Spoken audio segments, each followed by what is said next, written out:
Ahí está. Gracias por el dato. No llego al final del año o del cuatrimestre de la mejor manera. Bueno, fueron años muy complicados. Eh, ¿Qué pasa entre la producción, la circulación de nuestras artesanías, o sea, la difusión y el consumo de esas mismas artesanías? Estamos llenos de mercados artesanales, pero incluso con la venta por plataformas y todo ese tema de estos sistemas novedosos y tan invasivos, si se quiere, de comercialización, generan un desafío enorme. Nosotros estamos corriendo detrás, incluso teóricamente, de qué es lo que va a pasar con todo esto, pero tenemos que seguir pensándolo, por lo menos plantearlo como problema y ver cómo avanzamos. Dentro de esta economía capitalista y postcapitalista ya estamos en pleno tránsito. Varoufakis dice que ya está instalado el tecnofeudalismo, donde las empresas capitalistas pasan a ser vasallas de las plataformas, donde las plataformas solo obtienen una renta, como la que obtenían los señores feudales. Los vasallos tenían que hacer trabajar la tierra o explotar a otros para pagar la renta hacia sus señores en la pirámide feudal europea. Pero bueno, en otras culturas ha habido sistemas similares, así piramidales, y ahora se estaría reeditando. Este es el planteo de Varoufakis. Pero de todas maneras, la producción de objetos y de bienes sigue siendo a través de una estructura capitalista, con explotación de mano de obra, obtención de plusvalía y demás. Lo que pasa es que vuelvo a esto, iría hacia un estamento superior en forma de rentas porque la comercialización y otra cantidad de servicios se dan por estas plataformas, donde una vez que se instala, ya el dueño de esa plataforma o los dueños de esa plataforma prácticamente no trabajan más, solo reciben esa red. Tradicionalmente, y esto vuelvo, estamos un poco atrás de lo que está pasando ahora ante nuestras narices, pero que no terminamos de ver, pero vale la pena pensar en desde qué estado o desde qué lugar partimos para ir un poquito más hacia adelante. Vamos a tener el tema de los públicos. Cuando nosotros estamos en el estadio previo durante todo el desarrollo capitalista desde el siglo XIX y el siglo XX hasta ahora, con una producción artesanal que va siendo desplazada por la producción industrial, que pasa a tener una revalorización como bien cultural más que como objeto económico, aunque por los planteos que vimos la vez pasada que hacía Pablo Bonaparte y que se están pensando o se vinieron pensando durante décadas, hay la posibilidad de, con determinadas condiciones que otorga una sociedad y unos estados, se podrían llegar a emparejar los valores de las producciones artesanales, por lo menos en ciertos nichos de mercado o en ciertos objetos, porque hay, por un lado, esa valorización cultural de la que hablábamos, pero si hay condiciones económicas determinadas o un sistema de regulación más o menos consistente, cosas de las que se están desarmando a ojos vista en nuestros países, acá de una manera escandalosa, pero, digamos, pensar que existieron y que pueden volver a existir de otro modo o de un modo similar, no lo sabemos, nos obliga a pensar que existieron y que tuvieron cierta eficacia. Uno de los datos que tenemos que tener en cuenta es cómo se genera esa demanda, ¿no? ¿Ah? Estos son los 4 o 5 puntos que vamos a ver. Hasta ahora tengo más o menos desarrollado estos, porque siempre los estamos pensando, los 4 primeros, y vamos a empezar a hablar del público, porque nosotros en un sistema capitalista o postcapitalista, para poder vender, para poder hacer circular unos determinados bienes, tiene que haber alguien que los compre. O sea, la famosa oferta y la demanda. Yo puedo producir lo mejor, pero si hay nadie que lo quiere, va a ser catastrófico para mí personalmente y, en nuestro caso, para todo un conjunto de bienes y una producción que tiene una implicancia cultural enorme. ¿Cómo conseguir que podamos llegar a un determinado público?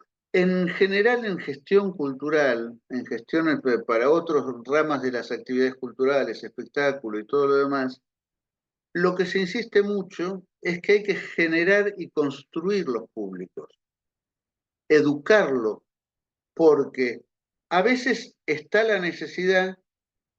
Ay, a mí me gustaría tener algo más lindo que esta porquería que venden en el bazar por 2 pesos, o en el, se va a notar mucho de la edad mía, en el todo por 2 pesos, ahora ya no sé por cuántos son, eh, que esa docenada que está traída por ahí de Taiwán, de China o de cualquier lado, eh, y comprar algo con una determinada identidad, como una marca país, como una forma que a mí me asegura un contacto entre el productor y el consumidor, una pertenencia a un universo simbólico determinado que me da cierta estabilidad, que me otorga una cantidad de cuestiones, yo puedo tenerlo como necesidad, pero si me bombardean con otras cosas, no voy a poder desarrollar esa necesidad, no voy a poder transformar la necesidad en demanda. Entonces, esos públicos tienen que ser instruidos, hay que conseguir llegar a un interés en esa producción tradicional, en esa producción eh, identitaria, pero teniendo todos los riesgos, teniendo en cuenta, perdón, todos los riesgos que hablábamos en otras cosas, que si yo consigo una demanda enorme, ¿qué pasa con los recursos que son limitados y cuando toda la economía que produjo tradicionalmente esos productos, que generó esos productos, siempre trabajó con una circularidad, porque no era para producir excedentes, para obtener ganancias, era para satisfacer necesidades funcionales o simbólicas, o un poco de las dos. Entonces, si a mí me vienen con que todo el mundo quiere tener un bombo legüero en su casa, un poncho pampa, un poncho mapuche, o tener exvotos infinitos como adorno, porque en general el consumo capitalista hasta modifica los significados y los símbolos de base. Entonces, ¿cómo hago para evitar ese agotamiento de la materia prima, del recurso y poder seguir funcionando? Es todo un desafío que no está del todo respondido. Las comunidades que se organizaron para poder tener un aumento de la producción sin agotar sus recursos tienen permanentemente desafíos. Hay mucho trabajo cooperativo, mucho trabajo, mucha discusión en asamblea, mucha fijación de un precio razonable para un determinado público, pero que no es accesible a otro. Las tensiones son infinitas.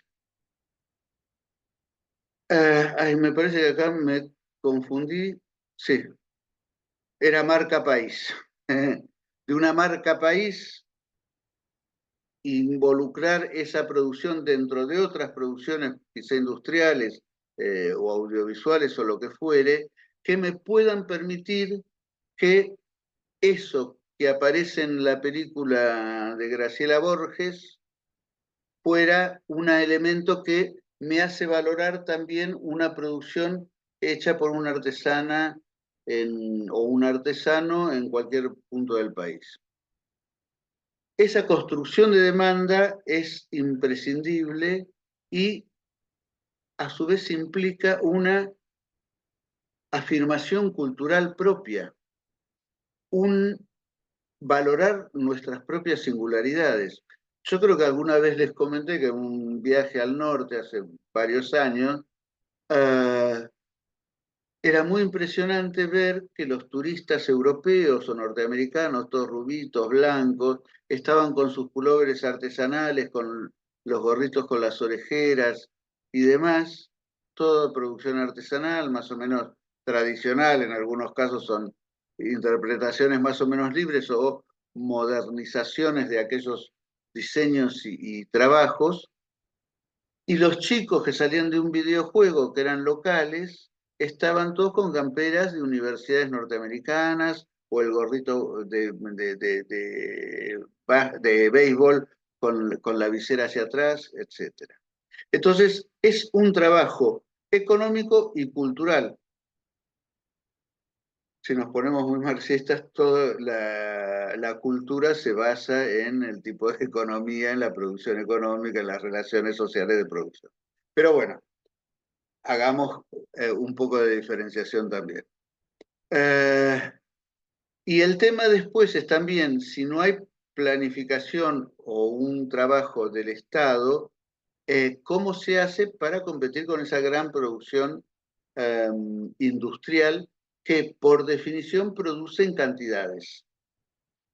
En cantidades porque aparte en cantidades y, que es una cosa que no se dice, uno piensa en un objeto artesanal tradicional y uno sabe que lo tiene y salvo que sea un objeto de uso, se usa hasta que se agota y en general duran mucho o se mantiene fuera de su uso originario, de su función primaria, como objeto de adorno, como objeto de eh, contemplación, como objeto artístico, según la definición de arte del siglo XVIII europeo, de la Ilustración. Entonces, dura mucho más. En cambio, el objeto industrial está en general hecho para agotarse muy rápido, porque necesita una rotación permanente, una sustitución permanente. Eso también hay que decirle, que si a vos una manta hecha en telar en Santiago del Estero por una tejedora tradicional, te va a durar añares y una colcha que compres en un arredo o en un segunda mano en la tienda La Castellana o donde fuere, probablemente te dure un año o dos y se deshaga, se destiña o lo que fuere. Entonces, eso también es educación de público, también formación de público. Y es un trabajo que tiene que ser muy fuerte porque la publicidad capitalista es enorme y los canales de difusión que tiene la producción capitalista es enorme. Y con la presencia y con la instalación del algoritmo en nuestras vidas, es peor todavía porque va segmentando el interés no solo político, que sabemos las cosas que va produciendo, ese sesgo de confirmación instalado hasta el infinito, porque uno en general le gusta escuchar lo que y ver lo que quiere ver, lo que le gusta. Es todo un aprendizaje del pensamiento crítico irse de una certeza que uno tiene. En publicidad pasa otro tanto. Lo único que hace, la publicidad tradicionalmente fue uno de los discursos más redundantes que hay. Es el que te refuerza las ideas dominantes, el sentido común de un determinado momento o de una determinada cultura. El rol de la mujer lavando los platos le servía para la fábrica de detergente ganar más dinero o después el fabricante de lavaplatos, pero siempre fíjense que reforzaban los roles de género, los roles sociales tradicionales, porque obviamente a ningún empresario capitalista, a ningún industrial, le interesa que le cuestionen la pertinencia de su producción. Ellos lo que tienen que hacer es vender. Así que bueno, el trabajo que tendría que hacer un Estado que quiera defender a su sociedad con el sistema liberal burgués de representación es bien difícil. Pero bueno, la sociedad organizada tendría que pelear mucho contra eso si no lo puede desplazar directamente como un modo de producción principal de una sociedad. Pero esa es una discusión que se adentra demasiado en lo más específicamente político, pero hay que mencionarlo. Es en cuanto a lo que se puede decir rápidamente del rol de los públicos. ¿Cómo hacemos para que esto sea eh, querido, necesitado y demandado por cada vez mayor gente en función de tener que desplazar otro tipo de producción que tiene esas características que son nocivas para sostenernos como una cultura autónoma? Bueno, lo del sistema capitalista lo nombro de vuelta porque ya lo vimos con la presentación de Pablo Bonaparte, está subido a la plataforma a las artesanías en el capitalismo. Vuelvo al tema de cómo se genera la competencia entre la producción artesanal y industrial, porque en esos términos está planteado en la economía capitalista. Fundamental es quién organiza el mercado. Hoy por hoy estamos hasta el cansancio del discurso de que el mercado se regula solo. Hace más de 30 años que están con esa cantinela y ya vimos lo que pasa cíclicamente y lo que va a pasar en más o menos tiempo con la situación del dólar, la inflación, etcétera, etcétera. Pero acá es central, y ojalá alguna vez como sociedad podamos instalar y se rompa la hegemonía vigente, otra idea de cómo se organiza la sociedad, cómo se organizan también los mercados. Porque los mercados existieron antes del capitalista. El mercado capitalista tiene ciertas particularidades y una de ellas es una opacidad y se basa en un discurso mentiroso porque supuestamente asegura la igualdad entre productores y consumidores, cosa que sabemos que es una mentira grande como el planeta. Pero hasta ahora el Estado, que está hecho en base al sistema capitalista, todos los estados vigentes, aun los que se dicen socialistas en gran medida, la producción capitalista es la que ordena el intercambio de bienes y servicios. Y nosotros tenemos que conseguir que de alguna manera eso se modifique. En ciertos momentos, incluso dentro del sistema económico capitalista, cuando se organizan después de la Segunda Guerra Mundial en los estados de bienestar, que dicho sea de paso, el primer estado de bienestar lo plantea Otto von Bismarck cuando se reunifica el imperio alemán en 1870, después de ganarle los prusianos la guerra a Napoleón III. Él, él estaba en los distintos estados alemanes, pero en Prusia, en Baviera, en varios, en la misma Austria, en otros lugares, aunque Austria era otra entidad, Austria-Hungría, tanto los nacionalismos locales como en algunos sectores, sobre todo los más avanzados industrialmente, generaban el comunismo iba creciendo, las ideas socialistas, marxistas, iban creciendo y reforzándose y los trabajadores iban organizando y demás. Entonces Bismarck, ¿qué es lo que hace después? Replica tanto los Estados Unidos en Europa, lo hace Perón en la Argentina y otras experiencias más avanzadas, menos avanzadas, más progresistas o menos, pero son para ponerle freno básicamente a las ansias o a los impulsos revolucionarios. Si yo estoy necesitado o estoy súper explotado y no tengo salida, voy a ir probablemente a buscar una salida distinta. Si el Estado capitalista me ofrece asistencia social, vivienda propia, una jornada laboral acotada, etcétera, etcétera, le cobra impuestos a los más ricos para darme algo más, hace una distribución de excedentes y demás, obviamente que uno va a estar más tranquilo. Muchas veces uno no tiene en la cabeza la revolución, casi nunca, pero sí en la idea de un mejoramiento de las condiciones materiales de la existencia. Entonces, cuando el estado de bienestar podía producir o distribuir esos excedentes de manera más o menos equitativa, obviamente había mejores condiciones para regular ese mercado.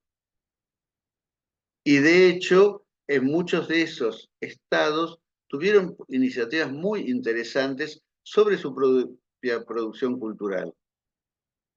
Y avanzaron, y hubo iniciativas muy progresivas. Pero ¿qué pasa?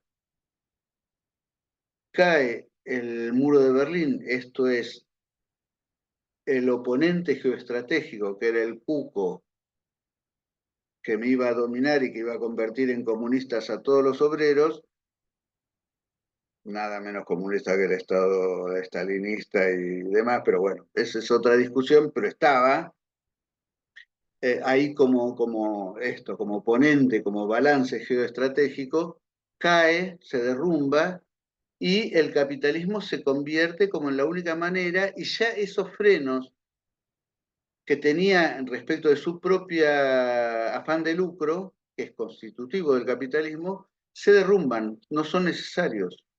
Digo, hay instancias previas.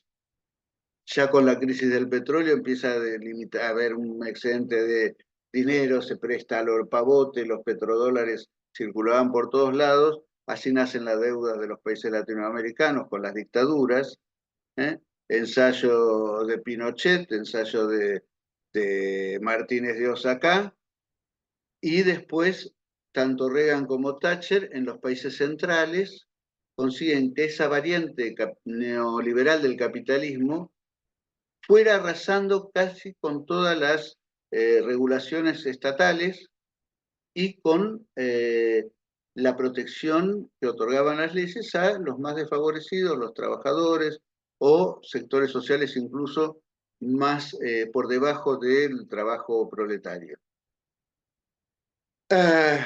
Bueno, todas estas cuestiones son desafíos que ahora ni sabemos cómo, desde dónde vamos a tener que encararlos de acá al año que viene. Eh, Esto, volver a pensar si las artesanías son bienes exclusivamente culturales o pueden ser bienes económicos también, ¿no? Esa revalorización del trabajo artesanal desde la mitad del siglo XIX en adelante tiene que ver con esto, encontrar que tiene un valor cultural, pero como producción y como medio de vida de montones de artesanos, también tiene un valor económico. Y es lo que hay que ver cómo se regula, cómo se sostiene, porque en realidad va a haber que sostener. Eh, y la cuestión que de alguna manera tenemos que también empezar a pensar que, ustedes fíjense que empezó en principio a pensarse en la inutilidad del Estado como regulador de las relaciones sociales, precisamente desde el lado capitalista, con los países centrales y la gran banca internacional, el capital globalizado, pero también como forma de resistencia. Los zapatistas en México hablan del autogobierno y se aíslan y pueden tener sus juntas de buen gobierno y demás. Hay teóricos como Tony Negri con el Imperio o Holloway, John Holloway con cómo cambiar la sociedad sin tomar el Estado, porque una de las grandes discusiones del marxismo era esto, había que tomar el Estado y transformarlo. Eh, cosa que es lo más resistente a la posibilidad si no se modifican las relaciones sociales. Y lo que buscaron ciertos teóricos a fines del siglo XX era ver cómo se podía destituir al Estado. Por eso fue tan interesante para Naomi Klein, Tony Negri o Holloway, qué es lo que pasó en la Argentina en el 2001. Porque de alguna manera se destituyó, al destituir el Estado, se destituye el Estado de las relaciones sociales, quedó ahí. Hubo un proceso de reconstitución con ciertos avances, pero el Estado como tal, la banca, el capital, todo siguió funcionando. En esa organización de base, ese dejar de pensar solo que el Estado nos puede proveer o nos tiene que ayudar a regular, la organización de los productores es fundamental. La organización militante de los productores, diría yo también. Porque nosotros tenemos que, fíjense la cantidad de colectivos que vienen luchando en todo el país desde hace años por el agua, en contra de la megaminería, eh, por los famosos planes sociales que tanto irritan a cierta clase media, que de alguna manera es entrar a pensar en cosas como un salario universal, pero de verdad. La productividad de la economía no necesita de más mano de obra explotada, pero claro, a los capitalistas no les interesa.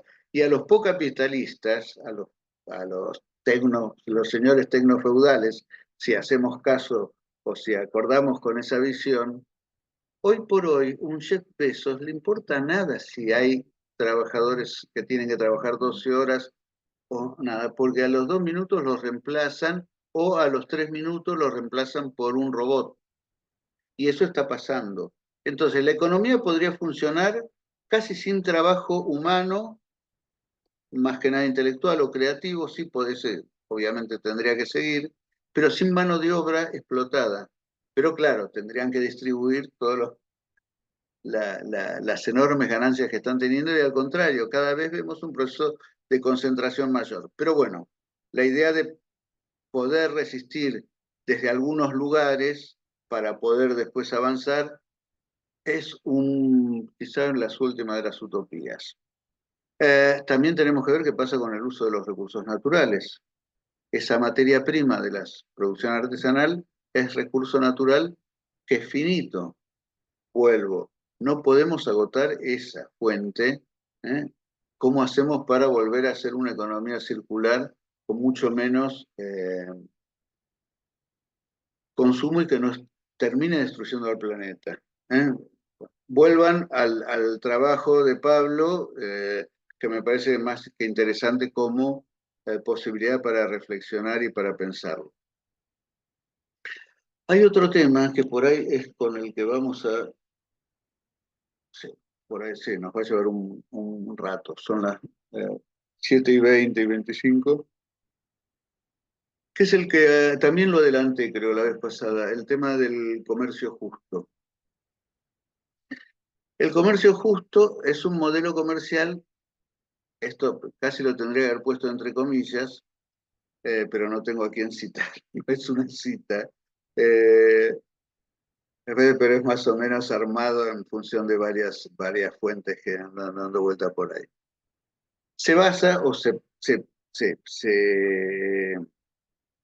autodefine como un comercio basado en la transparencia, el diálogo y el respeto. Quiere decir que el resto del comercio, el mayoritario comercio mundial, no tiene transparencia, no tiene diálogo y no tiene respeto. Es más o menos lo que sí, cierto. Se busca una mayor equidad, especialmente para los pequeños productores y los trabajadores marginados de los países en desarrollo, dice la doctrina y la definición que se da. Se busca ofrecer mejores condiciones comerciales de trabajo, que los productores puedan vivir de su trabajo, que haya un precio justo, que un consumidor poderoso no absorba y no imponga reglas de juego injustas hacia los sectores más débiles, que en general son los productores que están atomizados y con la concentración económica que se fue produciendo a lo largo de todo el desarrollo capitalista, es cada vez más difícil competir. ¿eh? Cuando en los 90 se dejó poner las grandes superficies comerciales en cualquier parte, al barrer con el comercio cotidiano de cercanías, los productores empezaron los centros estos de comerciales de gran escala empezaron a imponer eh, condiciones de precio y de demanda a los productores industriales. Entonces, imponían precios. En algunos casos hubo alianzas. Digamos. Con la Coca-Cola no te van a hacer demasiado lío, pero con productores pequeños, con lácteos y demás, fueron imponiendo condiciones tales que también favorecieron la concentración de la oferta en manos y se termina siendo un juego oligopólico. Entonces, el comercio justo pretende hacer un nicho para los más desfavorecidos, hablábamos esto las clases pasadas, un, un nicho donde por lo menos no se mueran de hambre y tengan más o menos lo fundamental para seguir viviendo. Se supone que tiene que estar certificado que se trabaja en condiciones de seguridad, que no hay sobreexplotación, que no tenés que trabajar para conseguir vender 1 kilo de café o 5 mantas o 4 vasijas, no tenés que estar trabajando 24 por 24 horas. Pero vuelvo, arrasado cualquier estructura reguladora del estado del bienestar, es muy difícil sostenerlo y fíjense el lugar que tienen ciertas organizaciones internacionales, que son las que promueven esto, en, uh, en conflictos mucho más relevantes como el genocidio en Gaza. La equidad de género también es buscada por este comercio justo, la sostenibilidad ambiental, son todas buenas intenciones, el empoderamiento de los productores y demás. Pero si no salimos de ciertas reglas de juego, que ya es muy difícil, que hay que ver cómo, es imposible y no va a quedar nada más que en pequeños nichos o en un gran discurso de buenas intenciones. Bueno, transparencia, la responsabilidad, etcétera, etcétera. A veces me da vergüenza relatarlo porque parece un cuento de hadas, qué sé yo. Todo empezó más o menos en unos encuentros de la ONU, en la Conferencia sobre Comercio y Desarrollo, UNCTAD. Eh, Allí se planteó, a ver, en lugar de dar subsidios o ayudas que todavía se daban, ¿eh? De distintas maneras y con distintos reembolsos a los países en desarrollo, ¿por qué no se promovía que fueran respetadas las partes más débiles de la cadena esta del mercado mundial, con garantizando estas condiciones que se describían más arriba? Empezó como una cuestión eh,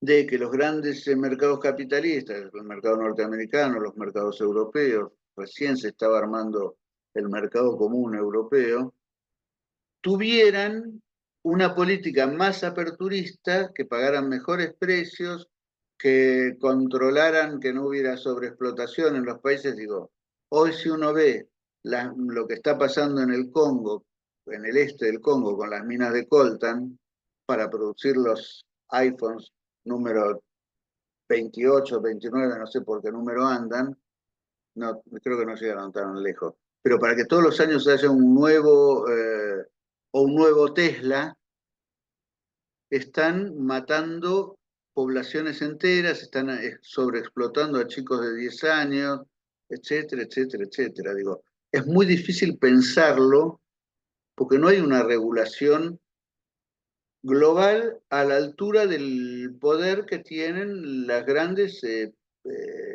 empresas como Tesla, como la de Starlink, como Amazon, etcétera, ni como las plataformas de, como Facebook y todas estas. Bueno, de todas maneras, estas buenas intenciones buscan consolidarse, aunque sea en algún nicho que sirva como de refugio para los productores de algún lugar o de algunos lugares y con la idea de que esto pueda seguir creciendo. Muchas de las cosas y de los bienes se generan en una época tiendas solidarias, después se los voy a dejar cuando lo termine de completar. Organizaciones católicas de los Países Bajos empiezan a tener contactos y a importar productos artesanales de países subdesarrollados, periféricos, del tercer mundo. Tuvo varias, ahora se les dice países emergentes, que es un sarcasmo cruel, con un sistema de ventas por catálogo. Entonces, había ya como una posibilidad para muchos productores artesanales de vender pegar el salto y vender en Europa a unos precios que por ahí en sus comunidades o en sus países era imposible. Eh, Esas tiendas solidarias se llamaban, siempre hay una cuestión como bueno, nada más lejos del socialismo que esa. Bueno, en solidaridad es un componente. Pero estas tiendas solidarias tuvieron éxitos de ventas, pudieron ayudar en alguna medida a varias comunidades.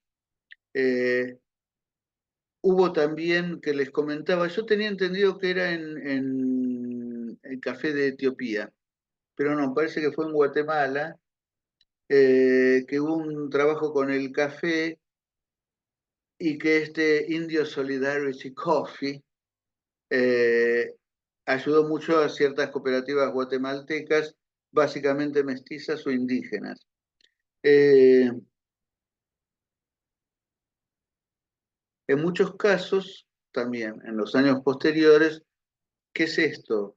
Desde esas organizaciones internacionales o de algunas cosas les empiezan a pedir diseños, que es el otro peligro también del comercio justo, aunque tenga ciertas ventajas en cuanto a la relación con los consumidores poderosos, te empiezan a pedir cambios, mejoramiento en el diseño.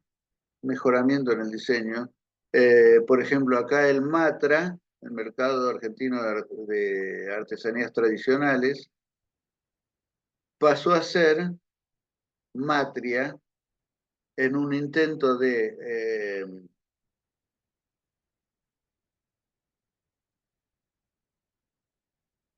promover la equidad de género, pero en realidad las siglas son Mercado de Artesanías Tradicionales e Innovativas Argentinas.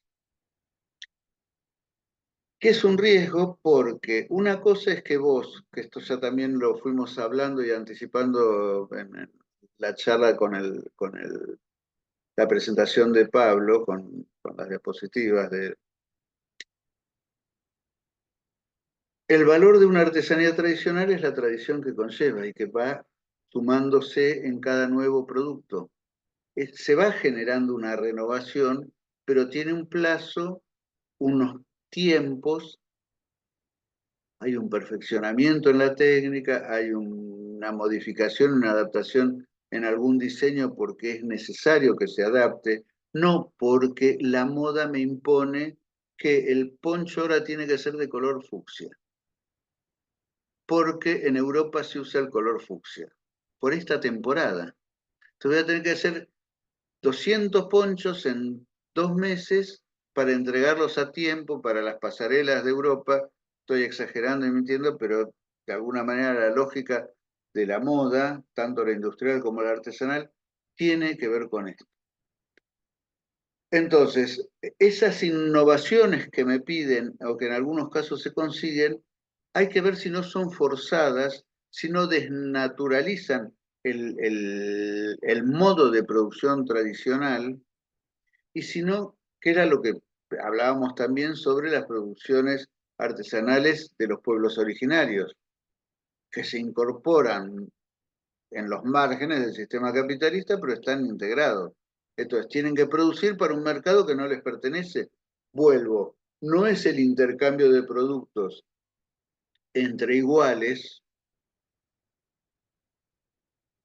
o partes simétricas, sino que pasa a ser una aspiradora de algunos productos que por ahí no tienen que ver con su producción tradicional. Entonces tengo que empezar a fabricar cosas que yo no sé qué eran.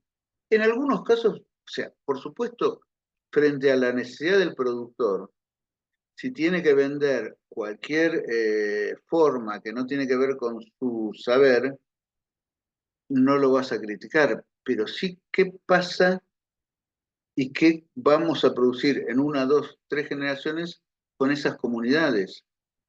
Los vamos a destrozar, los vamos a absorber, los desdibujamos, perdemos una parte de esa riqueza cultural que implican. Somos tan despiadados como humanidad que ya no nos importa la suerte de de ningún otro. Es todo un tema que tenemos que ir pensándolo, más que nada nosotros.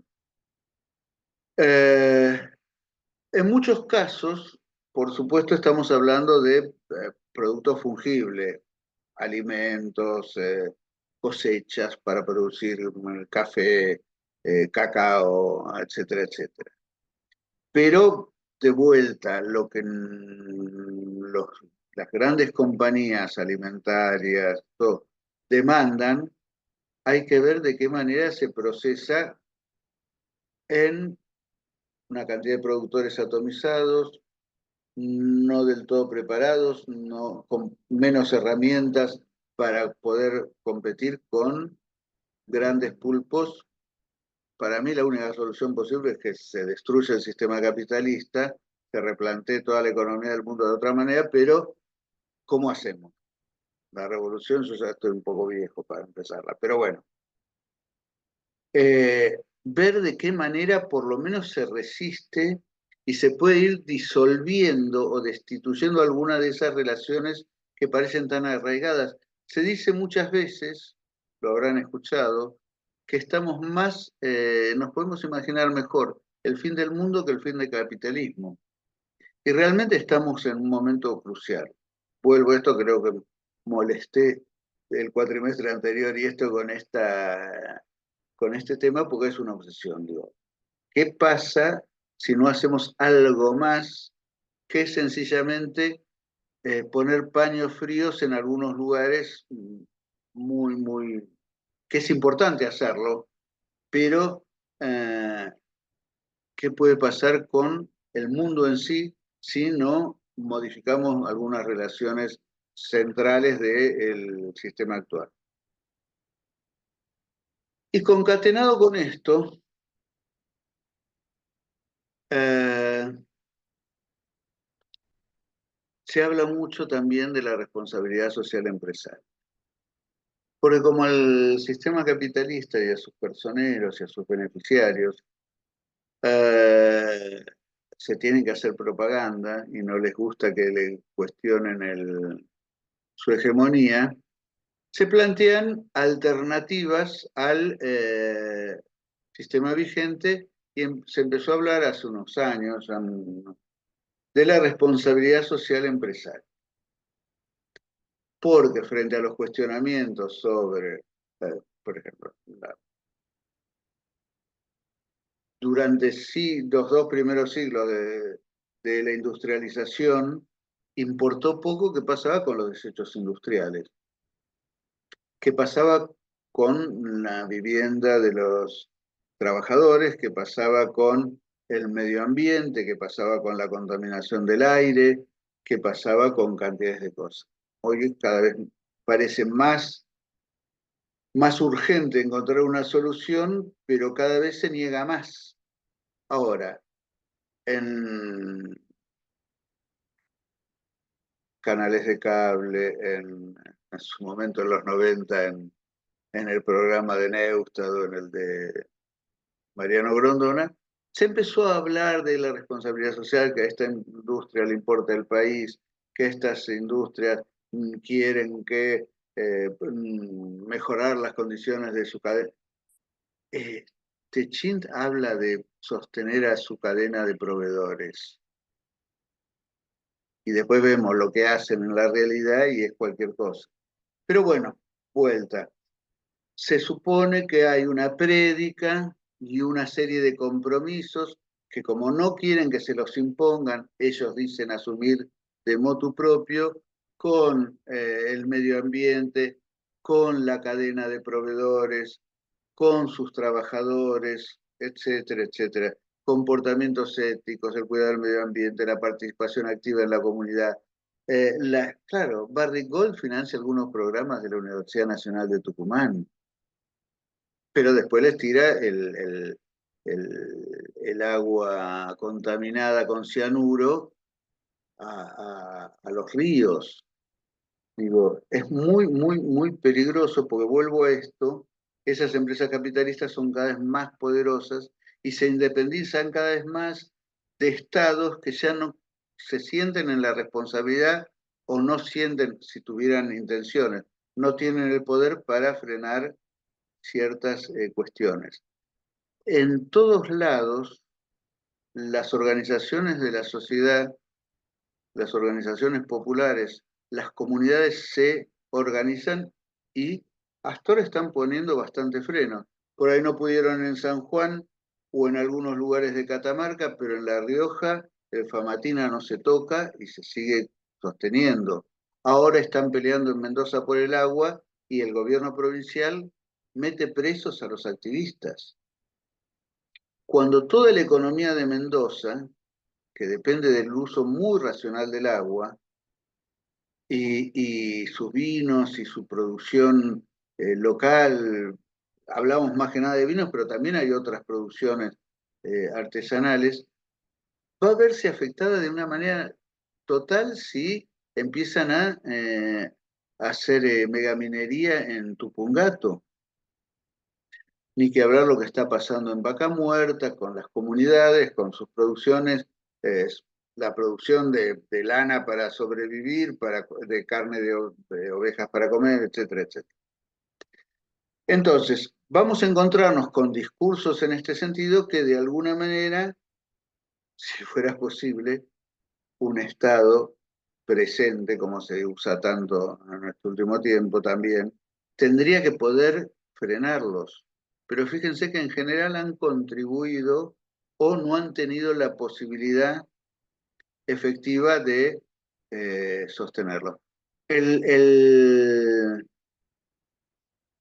La década neoliberal acá en la Argentina, pero pasó en todo el mundo, piensen en Perú, que cambian los presidentes, reprimen a los pueblos, pero la economía sigue dando de un crecimiento sostenido, pero es crecimiento para que se fuga todo y solo dejan pasivos ambientales. Entonces, en nuestro rubro más acotado, para no irnos a cualquier parte, tendríamos que empezar a ver si hay algunas condiciones materiales para hacer valer que una empresa no puede hacer cualquier cosa. Y vuelvo, los colectivos sociales, las comunidades, las organizaciones de productores, ¿eh? En algunos casos hay ensayos más o menos exitosos, en Laguna Blanca, en Catamarca, con sus ponchos de vicuña, tejedoras en otras zonas del noroeste, eh, productores de alimentos artesanales en varios lugares del país, algunos productores vitivinícolas pequeños en Cuyo o en otras regiones. Está empezando a haber un, un, un interés y un darse cuenta de que hay ciertas prácticas corrientes del capitalismo que deben terminarse, si no es posible terminar con la economía capitalista, por lo menos con estas prácticas. Ahora, vuelvo. En una situación cada vez más desventajosa porque la concentración económica es feroz. Así que bueno, nuestras artesanías también van a depender de una cantidad de temas eh, o van a tener que aprovechar algunos resquicios del sistema. Vamos a ver la clase que viene, algo sobre los modos de circulación de la producción y demás, que en algunos casos, no digo que sea muy alentador, pero probablemente puedan ser puntas de lanza para ensayar colar y ensayar, digo, aprovechar la fuerza del oponente para beneficiar a algunos productores. No sé si va a ser suficiente, pero va a haber que ir ensayando todas las alternativas posibles. Eh, con la pandemia, muchos productores artesanales de primer orden, sobre todo los tipos más reconocidos y con un oficio más acendrado, empezaron a ensayar la venta, fíjense, una paradoja, por las plataformas.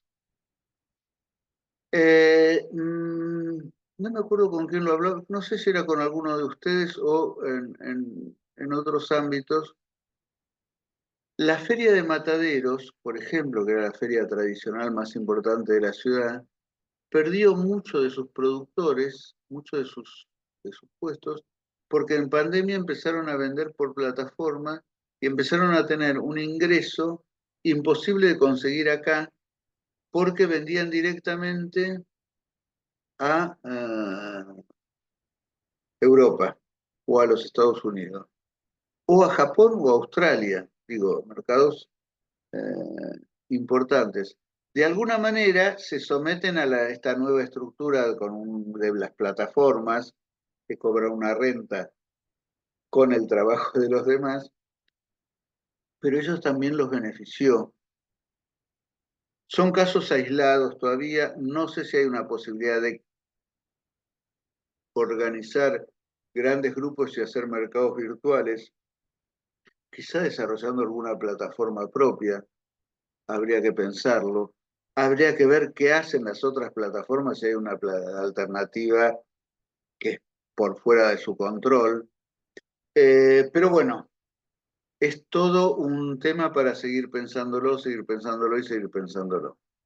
Eh, yo por ahora lo dejo acá, vamos a dejar de compartir y quedo abierto a comentarios, preguntas, críticas, porque ya les digo, es un tema que estamos pensando, pero no tenemos todavía ni remotamente alguna respuesta, por lo menos no alguna definitiva. Con el panorama que tenemos, me parece que lo vamos a tener que charlar de a poco, porque no Sí, creo que haya una respuesta, digamos, respuestas definitivas no tenemos. Parece que en este momento estamos en un momento en el cual hay que hacer una serie de cuestionamientos y reflexionar en conjunto e individualmente para poder, porque no. claro, creo que es importante en esto rescatar algo de Gramsci, ¿no? La de aquello del pesimismo de la razón y el optimismo de la voluntad. Porque de Sí, hecho vemos que las comunidades que se fueron organizando, qué sé yo, Ituzaingó anexo contra la instalación de la planta de Monsanto en Córdoba, esto de Famatina, eh, la resistencia a la minería de uranio en la meseta de Chubut.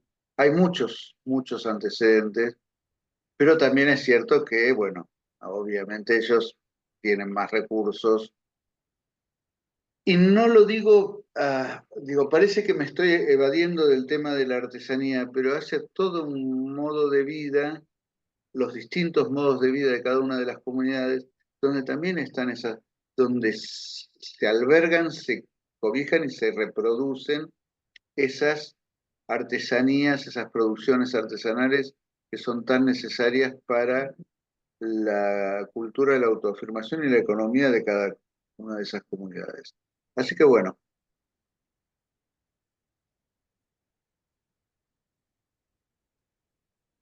A mí me parece que es complicado conceptualmente.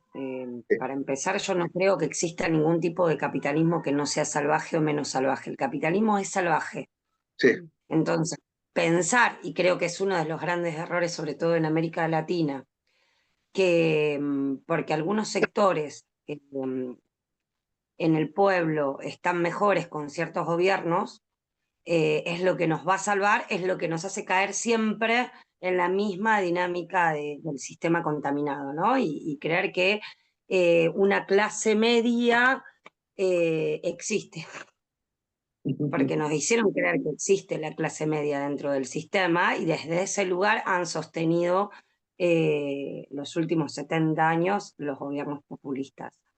Y la única forma que encuentro yo de resistencia es que dejar que el discurso de la unidad siga siendo un discurso, que siga siendo teoría, porque vos escuchás, vos hablabas del Famatina, yo estuve en la lucha del Famatina, no se toca, estaba recordando dónde tendría la remera, ¿no? Pero escuchás, luchas hay en todos lados, a lo largo, a lo ancho, en Capital, lo vemos con los miércoles con los jubilados, lo vemos con el Garrahan, lo vemos con los pueblos fumigados, estoy hablando solo de la Argentina, pero podríamos, vos hablabas del movimiento zapatista en México, podemos verlos en todos lados. El tema es que nosotros no somos tan habilidosos como el enemigo no tiene ningún problema ni ningún prurito en unirse. Se une, no importa, puede un día decir que es una montonera, tira bomba asesina y al otro día la está abrazando y la pone como Una heroína. segunda para ganar y no tiene ningún problema y resiste cualquier archivo. En cambio nosotros sí, nosotros hablamos de la unidad, lo cantamos, lo decimos, pero es solamente teoría, no es praxis. Entonces, así nos dividen rápidamente. Así ellos consiguen que a nosotros nos tienen ocupados, resistiendo y apagando fuegos, y ellos siguen juntándose y ganando y avanzando, y con este engaño pichanga de que existe un capitalismo donde un cierto sector de la población puede estar bien, y que también ayuda a que esto después se siga sosteniendo, porque como yo estuve bien durante este gobierno, sí. no voy a estar mirando que había igual gente en la calle o que habían pibes que morían igual de desnutrición, o que había gente que no llegaba a fin de mes, porque había un sector que estaba mejor. Entonces, esto se va a seguir perpetuando hasta que se caiga por sí solo, cuando no tengamos más nada para sostener. Ese es el problema. Sí. Y Creer que aparte se puede decir hay otra cosa que a mí me impresionó mucho. Fíjense lo que pasó ayer en Río de Janeiro. No tienen ningún prurito en asesinar a nadie en, con tal de pudrir una situación. Ahora, ¿cómo enfrentar esto? La verdad es que es imposible de saber, eh, pero vuelvo, tenemos como una obligación de pensarlo. Qué sé yo, la verdad que es un momento bisagra como pocos. Eh, Podemos hablar mucho. Yo tengo bastante pensado y me interesa escuchar a gente economistas que trabajan sobre la estructura económica de la Argentina, porque es muy impresionante eso. Uno tiene ciclos de bienestar relativo altos, siempre dependen de los precios internacionales de la producción primaria. En algunos momentos, que también es importante, se han ensayado salidas tecnológicas, industriales, se ha tratado de planificar la economía de alguna manera, pero siempre se choca con el techo de las relaciones del intercambio. Y encima, como se consolidó el Estado argentino con la conquista de la Patagonia y la distribución tan desigual de tierras, los productos de exportación siempre están en manos de muy poca gente y se ha Que diversificado eso. no hubo distribución, no hubo distribución, hubo concentración de tierra. Y Claro, eso por ningún eso, gobierno lo cambió. Acá nadie hizo una reforma agraria, no, nadie. no. Ni siquiera en Entonces, el gobierno más top populista se animó a una reforma agraria. cuando vos estás con un ciclo de precios internacionales para el trigo en su momento, para la soja ahora o para la carne vacuna en alza, hay un cierto excedente que distribuís. Pero pasó durante fines del siglo XIX un tiempito que empezó la burguesía de origen italiano a tener cierta relevancia, los Grimaldi con ciertas fábricas y demás. Después en el irigoyenismo hubo también, y en el peronismo ni que hablar, y después se reeditó con los gobiernos de Kirchner y Cristina. Pero ¿qué pasa? Siempre se chocó, fíjense que siempre se chocó cuando el precio internacional en el último ciclo, el de la soja, cayó, empezó a pudrírsele y no hubo manera de remontarlo, porque son los límites que impone la estructura económica argentina. Y pasa otro tanto con otras experiencias populistas en América, que eso pasó con el chavismo, que cuando empezó a caer el precio del petróleo, se encontraron con que el petróleo no se come. Y hasta tienen problemas de restricción energética en Caracas, en otras ciudades, sin, sin mencionar que también es espantoso y es un problema realmente adicional y jorobadísimo, la injerencia norteamericana que es cada vez más guaranga, más desembosada y más brutal. Siempre existió, porque Kissinger no es de Trump, pero existió. Eh, Estas burguesías con apoyo norteamericano o en su momento británico no tuvieron ningún empacho en bombardear poblaciones civiles como nos pasó en Buenos Aires en el 55 o en Santiago de Chile en el 73. Entonces, todo es complicado, pero bueno, como decía, no me acuerdo cómo se llama esta mujer, esta es una pensadora muy interesante, se me fue el nombre por completo. La conocí hace poco por las redes, por suerte. Algunas cosas buenas tienen las redes. Eh, Dice, se creía que el derecho divino de los reyes en Europa era eterno y era inamovible. Y cayó. Quizá el capitalismo también caiga. Pero bueno, veremos. No sé si alguien quiere comentar algo más. Sí, profe, si le quiere agregar un poquito más a la complejidad de pensamiento, dígale a sus amigos economistas que analizan los vaivenes de la economía argentina únicamente con los precios internacionales de los productos primarios, dígale que agreguen cuál es la incidencia que tiene el mercado financiero al lado del mercado productivo. Y ahí se va a dar cuenta que en realidad la verdadera mecánica de opresión que se usa con los países no tiene tanto que ver con lo que producen, sino con la manera como se financia el sistema productivo. Esa es la parte más, si se quiere, inhumana y terrible del capitalismo opresor.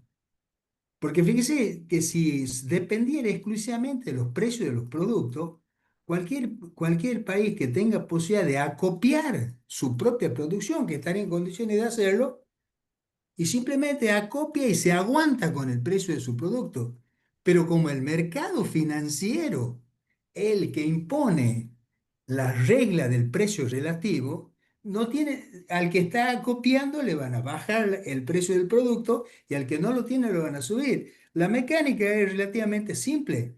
Es la misma mecánica que usa el usurero de un pueblo cuando le ha prestado plata al agricultor, le ha prestado plata al almacenero y le ha prestado plata al empleado que consume.